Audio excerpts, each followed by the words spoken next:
Voltamos com o Papo Aberto. Estou conversando com o oncologista Dr. Elvis Werneck Júnior sobre a prevenção do câncer. E tem aqui uma pergunta muito interessante que muitos homens não sabem, não é? Eu, pelo menos, tive uma surpresa quando eu vi que os homens também podem ser, não agora, né? Já tem um tempinho, mas quando eu vi a primeira vez um homem operado da mama porque teve câncer. Não é? Então, o câncer de mama também pode atingir os homens. Pode sim. Isso é frequente? Não. Aproximadamente menos que 2% de todos os casos de câncer acometem um homem. Mas, de uma forma geral, a gente acaba reconhecendo ele de uma forma teoricamente mais precoce, porque como não existe tecido glandular mamário tão importante, tão volumoso como na mulher, qualquer nódulo pequeno já é mais fácil de ser palpado. Então, de uma forma geral, esses nódulos, a gente consegue percebê-los do ponto de vista de exame clínico. O homem percebe muito mais do que algum exame diagnóstico que vai acabar mostrando. O autoexame tem sido eficaz? Porque o senhor falou agora da questão do homem perceber em si o aumento de alguma glândula. Não é? No caso da mulher, é mais difícil de perceber, mas tem aí os autoexames cada vez mais explicados, não é? E cada vez mais praticados. Eu queria saber qual é o grau de eficácia desses autoexames. Você tocou num ponto fundamental. Por mais fácil realização que esse exame seja, por mais universalmente difundido que esse exame seja, parece que a validade e o impacto realmente desse exame na mudança da sobrevida do câncer de mama não mudou. E é principalmente por isso hoje que grandes organizações de saúde a nível mundial questionam o incentivo indiscriminado ao autoexame como um método diagnóstico importante. Que ele pode ser realizado e deve ser realizado com orientações do seu médico, como fazer, o seu próprio ginecologista pode explicar para a senhora, isso não existe dúvida.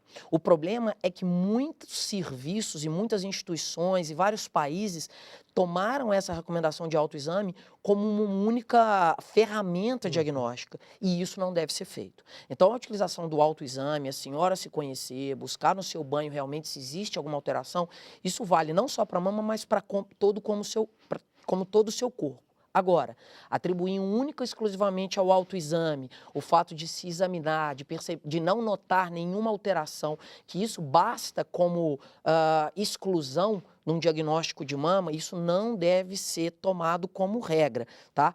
Faça o exame, busque se conhecer o seu corpo, mas as recomendações de ter uma consulta anual com seu ginecologista e saber realmente como proceder e quando realizar exames, seja mamografia ou ultrassom de mama, não deve ser abolido porque a senhora fez o autoexame.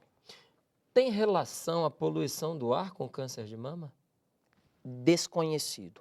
Parece que todos esses fatores ambientais podem, de uma forma ou outra, impactar na gênese de todos os cânceres, mas uma relação causal objetiva entre poluição externa, poluição ambiental e câncer de mama, um grande estudo não é muito bem documentado essa relação, não.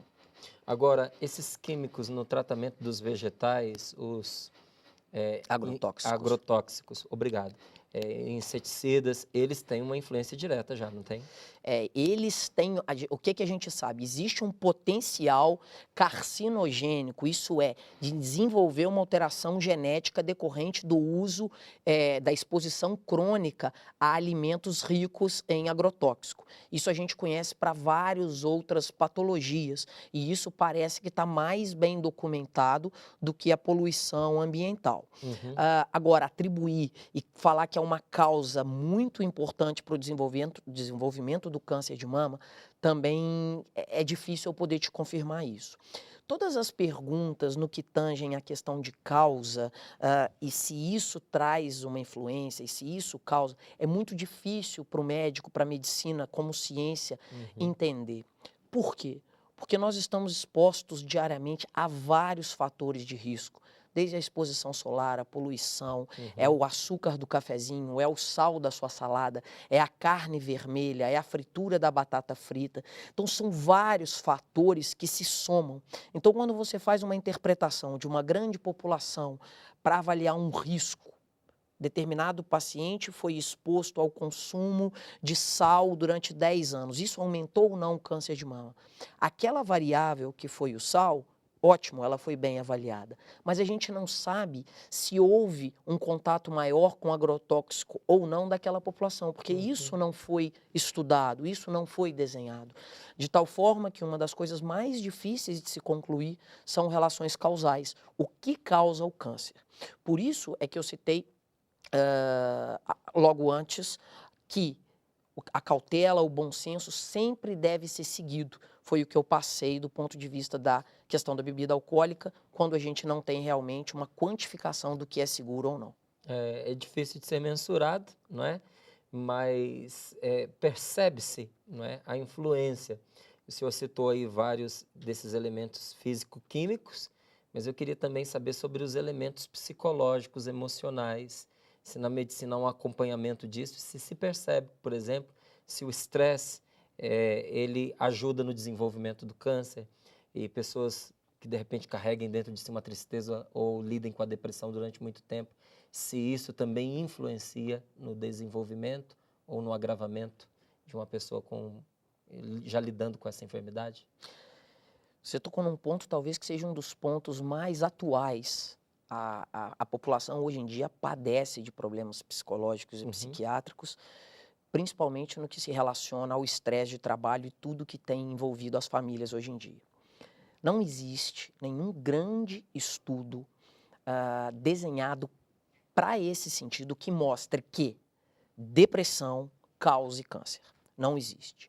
O que se já consegue se observar em vários estudos é que aqueles pacientes que têm um humor mais rebaixado, que existe um embotamento desse tipo de manifestação, de sentimento, esses pacientes tendem a ter imunidades mais baixas. Existem vários exames que mostram que pacientes deprimidos têm níveis séricos de células e de imunidade humoral reduzidos quando comparados com pessoas que têm o humor preservado.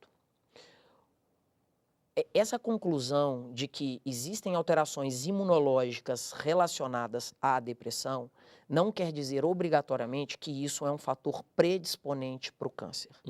Então, existe uma inferência de que pode sim haver essa relação, mas não existe essa confirmação do ponto de vista de estudos randomizados que nos comprovem isso.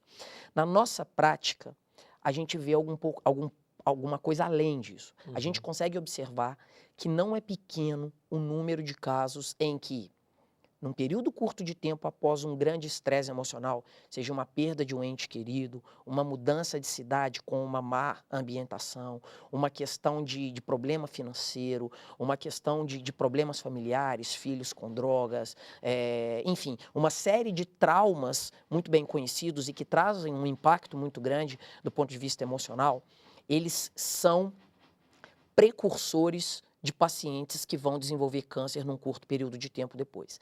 Se isso é ao acaso ou se existe uma relação que ainda não foi documentada do ponto de vista de grandes estudos, o tempo vai dizer para a gente. Mas hoje é difícil poder afirmar que pacientes deprimidos, pacientes estressados padecem mais de câncer. O racional leva a acreditar que sim, mas a gente ainda precisa de estudos mais bem conduzidos nesse sentido para poder documentar isso. De qualquer forma, uma coisa que eu sempre gosto de falar é o seguinte: se a senhora e o senhor estão deprimidos, se a senhora ou o senhor estão estressados, angustiados ou padecendo de qualquer alteração psicológica, psiquiátrica que está diferente daquele momento em que a senhora tinha saúde plena, procure o seu psiquiatra. Por mais que isso não seja uma causa precursora de câncer, o estado de saúde mental é tão importante quanto o estado de saúde física. Então, precisamos realmente estar equilibrados psicologicamente para que todo o nosso organismo funcione naturalmente. Certo. A medicina, ela é otimista em relação a encontrar uma cura para o câncer, porque a gente vai vendo que existem vários tipos de câncer, não é? Verdade. Que se originam de maneiras diferentes. Então, é quase como tratar diferentes doenças. Exato. E há muito tempo há um anseio da humanidade pela cura desse mal, não é? Com o desenvolvimento dessas novas pesquisas e dessas novas tecnologias, vislumbra-se a possibilidade de encontrar a cura para este mal, ou a medicina vai numa outra direção, da convivência menos desconfortável com essa doença, com o prolongamento da vida do doente? Em que direção que nós estamos indo? A medicina, ela sempre vai buscar o máximo, e o máximo nesse caso seria a cura. Uhum, Só que para a gente descobrir a cura de qualquer doença, a gente precisa compreender a causa. uhum, E eu citei aqui anteriormente que são inúmeras causas. A gente desconhece realmente o potencial de cada causa. Existem-se suposições, existem-se confirmações de inúmeros fatores causais. Uma vez que existem inúmeros fatores causais, é difícil você conseguir isolar o indivíduo de todas essas causas. Assim sendo, pensar num curto prazo, no cenário de cura total dessa doença, fica um pouco difícil. Embora esse seja o trabalho da comunidade médica e o sonho de todo indivíduo, antes de médico, mais ser humano. Do ponto de vista de desenvolvimento, o que eu posso falar é o seguinte: conhecemos hoje de forma muito melhor e completamente diferente o câncer do que conhecíamos há 10, 15 anos atrás, 20 anos atrás. Hoje sabemos que um câncer de mama, por exemplo, são inúmeras doenças e não uma única doença. Existem vários subtipos celulares no câncer de mama que fazem com que o câncer de mama A seja mais agressivo, o B mais ou menos, o C menos agressivo e assim por diante, com patologias e tumores de todos os sítios do corpo. Assim sendo, a gente começa a compreender melhor o que acontece no nosso organismo. Aquela regra de bolo que existia há 20, 30 anos atrás, que um câncer de mama em todo mundo, em toda idade, o tratamento era cirurgia, mais químio, mais rádio, isso cai por terra, porque hoje a gente sabe que determinado câncer de mama precisa de quimioterapia extremamente eficaz e determinadas patologias da mama, determinados subtipos do câncer de mama podem abrir mão do tratamento quimioterápico. uhum. A gente está conseguindo compreender melhor o que é o câncer, como ele se origina, quais os mecanismos envolvidos não só no desenvolvimento do câncer, como na manutenção da atividade do câncer, o porquê que mesmo fazendo quimioterapia, uma célula escapa e ela vai se alojar depois no fígado, no osso, no cérebro, no pulmão e dá uma metástase 5 anos depois. Isso era inimaginável de entender isso. E hoje a gente já consegue, mais ou menos, saber o porquê que isso acontece. Volto a dizer, Mas não se sabe ainda como evitar. não se sabe ainda. Como evitar é difícil. A gente sabe como prevenir, porque já existem dados que sugerem que principalmente aqueles 5 fatores, influenciam de forma direta a origem do câncer, Uhum. a carcinogênese. Agora, como curar fica difícil. E volto a dizer, o desenvolvimento dessas drogas a partir do conhecimento de como essas células se originam e de como as células sobrevivem, faz com que o nosso convívio com a doença prolongue muito mais tempo. Eu volto a dizer, há não mais do que 20 anos atrás, um paciente com câncer de intestino metastático tinha uma expectativa de vida de algo em torno de 6, 8 meses. Hoje não é raro você pegar um paciente com esse mesmo cenário que vive 3 anos. Quer dizer, nós ganhamos muito com o desenvolvimento das drogas, mas eu digo mais do que o desenvolvimento das drogas, o conhecimento da biologia celular, o conhecimento de como a célula se transforma, de como ela dá origem àquela célula doente, como ela consegue se desvencilhar nesses mecanismos de defesa no nosso organismo e como ela consegue sobreviver mesmo sendo bombardeada com químio, com radioterapia, com cirurgia, com hormonioterapia. Isso é uma ciência, isso precisa ser estudado, isso está sendo aprendido. A gente ainda tem muita estrada para andar, mas podemos dizer que já temos uma estrada grande percorrida. Dos últimos avanços, qual que foi o mais impactante aí para a oncologia? A gente está falando um pouquinho sobre câncer de mama, então eu acho que é importante a gente conseguir entender. A gente conseguiu identificar há algo em torno de 10 anos, a nível mundial, e com uma prática no Brasil mais difundida nos últimos 3, 5 anos, um mecanismo de ativação da célula e de mecanismo de que essa célula que tem essa determinada característica que eu vou citar é mais agressiva e tem um potencial de se desvencilhar de tratamentos e de armadilhas porventura expostas a ela. Uhum. Descobriu-se que existe uma proteína na membrana da célula que chama ER2, nada mais do que uma denominação em inglês de receptor de epidérmico humano, que ele é responsável pela informação que chega na célula do meio extracelular e passa informações ao núcleo da célula de como se manter, replicar e crescer, difundir. Resumo, aquilo era uma via fundamental na manutenção da atividade tumoral. A partir da descoberta dessa característica dessa célula, volto a lembrar, não são todas as células do câncer de mama que tem, são subtipos específicos. Aproximadamente 1 em cada 4 pacientes com câncer de mama possuem essa característica. Após a descoberta dessa característica na célula, eu vou fazer uma comparação, é como se fosse uma máscara dessa célula, a gente conseguiu desenvolver uma droga que bloqueia esse receptor, que bloqueia essa via. Assim sendo, essa célula não consegue passar através dessa via a informação para o núcleo, fazendo com que ele continue crescendo e se replicando. Isso foi traduzido em estudos que pacientes que têm essa característica celular e que foram submetidos ao tratamento com drogas que bloqueiam esse receptor sobrevivem mais do que aquelas que não tomam esse bloqueador, definindo assim que essa via é fundamental na manutenção da atividade do tumor. Então, nós conseguimos definir uma via, nós conseguimos bloquear uma via. Isso é fundamental, tanto que essas pacientes que bloqueiam essa via vivem mais. Mas qual que é o mais importante, talvez? Nós não conseguimos acabar com o câncer, correto? Correto. Por mais que essa paciente viva mais, algumas delas vão morrer algum tempo depois do câncer de mama, correto? Correto. Qual a conclusão? Existem outras vias que nós não conhecemos. E são essas vias que buscam ser conhecidas diariamente, são estudadas diariamente.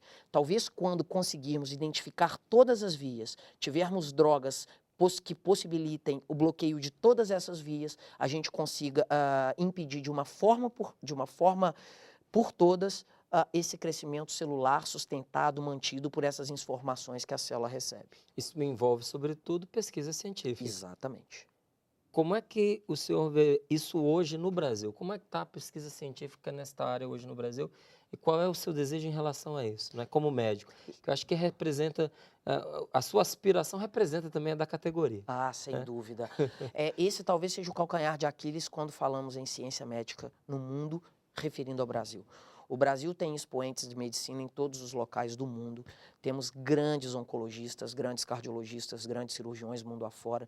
Não é raro você receber um palestrante internacional para falar no Brasil, de grandes instituições na Europa, nos Estados Unidos, no Japão, e quando ele senta para dar palestra, nada mais é do que um brasileiro erradicado nos Estados Unidos ou na Europa. Então, o brasileiro é muito inteligente, o brasileiro é muito vanguardista.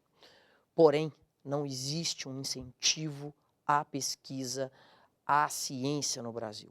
Isso entra do ponto de vista político, isso entra do ponto de vista cultural, que infelizmente o Brasil não é aquele país em vanguarda quando se relaciona à pesquisa clínica. Fazemos vanguarda em várias outras frentes, mas na pesquisa clínica precisamos avançar muito. É bem verdade que grandes polos universitários trabalham de uma forma brilhante com esse tipo de tema, mas do ponto de vista macro, do ponto de vista global, o Brasil ainda precisa caminhar muito do ponto de vista de pesquisa clínica para se tornar uma expoência mundial. Isso, em termos nacionais, não favorece uma perda também, doutor? Porque se ele não encontra aqui, se o pesquisador não encontra aqui os recursos necessários para ele desenvolver o seu trabalho, a tendência, pelo menos óbvia, é que essa pessoa vai realizar isso fora.